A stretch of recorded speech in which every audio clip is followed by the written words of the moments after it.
inaabangan natin mga ka-RSP, makakasama na natin ang rising P-pop girl group na kilala sa kanilang fierce energy at powerful performances. At yan ang Bodies Next Gen. Good morning, girls. Rise and Shine Pilipinas. Good morning, po.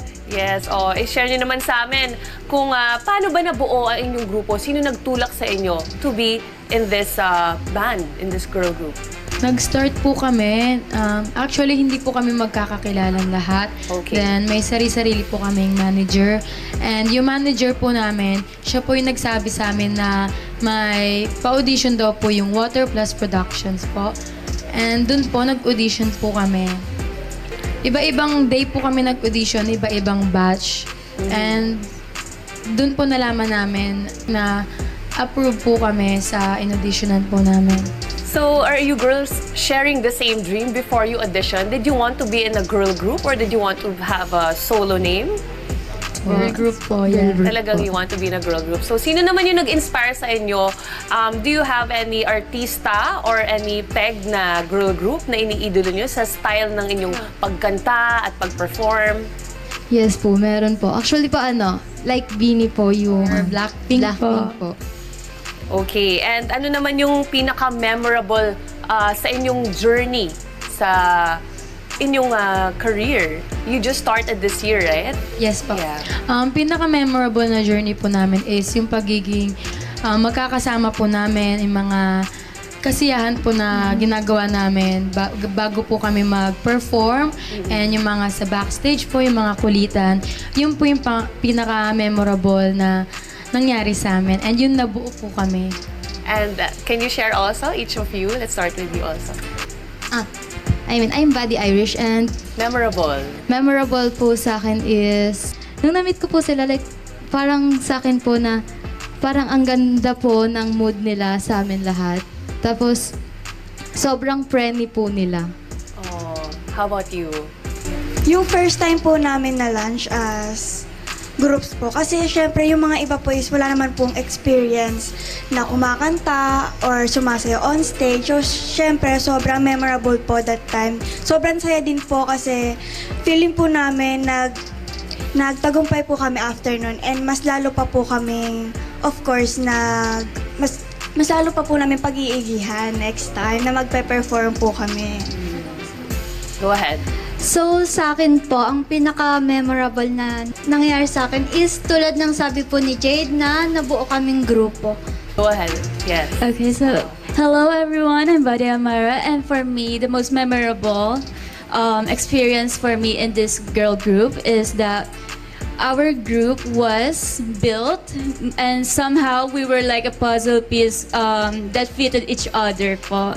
And we inspire each other like how Buddy Jade is so lively po and energetic, and how Wendy can sometimes be talkative, and how Dior takes care of us. So every member inspires each of us po. Kami po yung nag-i-inspire sa isa't isa para ma-achieve pa po yung mas magandang version po ng aming sarili po.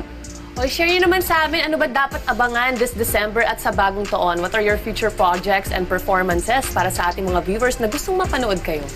So ayan, abangan po ninyo ang aming show sa Malasiki, Pangasinan sa December 7 po. And abangan nyo din po ang aming bagong launch na skincare, ang Body Skin and Beauty po. Wow! And if you want to more update po, please follow our social medias, Water Plus Production po.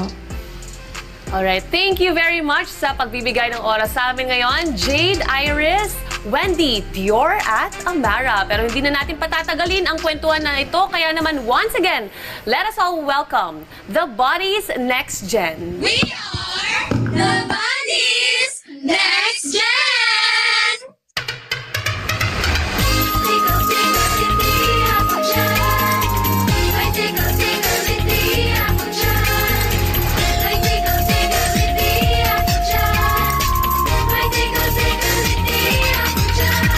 Ang hipo kong guide sa aking buhay. Masarap magmasahe, bigay na bigay. Panayan, humagod ang kanyang kamay. At kung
bilis ng iyong halik.